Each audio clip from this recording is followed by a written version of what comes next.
In the course of a car's lifetime, a manufacturer might hope for half a dozen awards, a best car here or a best Scottish car there. The Jaguar XF has now won over 80 international awards. Awards for its design, awards for its diesel engines, for its Bowers & Wilkins audio system, executive awards, luxury awards, even awards for its towing ability. Although those awards are well deserved, it's hard not to read a certain amount of affection into them. Jaguar is a well-loved and admired brand, and the XF marked a huge return to form for the manufacturer. It was almost as if the car industry was breathing a sigh of relief that Jaguar had emphatically relocated its mojo. And what's not to like? It's smart and sleek from the outside like a big cat should be, but inside there's this superb synthesis of high tech and high luxury.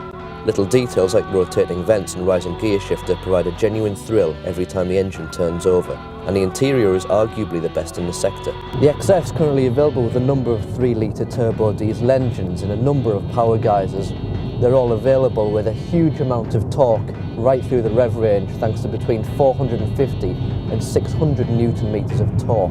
But it can also return up to 42 mpg in mixed traffic and emits 179 grams per kilometre of CO2, so running costs are impressively low for a car of this size, especially when strong resale values are factored in. At the other end of the scale are a 5-litre petrol V8 that will provide enormous performance but much stiffer buying and running costs.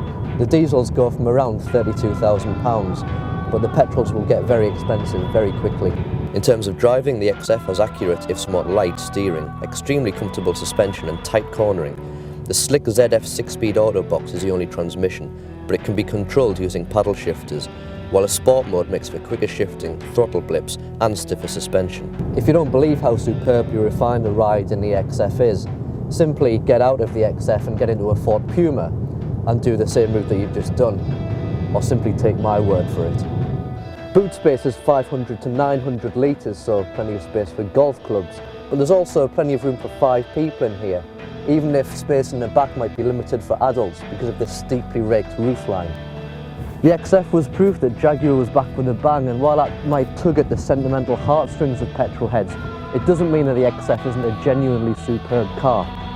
In nearly every regard it is. The XF is a car that ticks all the usual boxes, adds a dash of history and a hefty wallop of wow factor.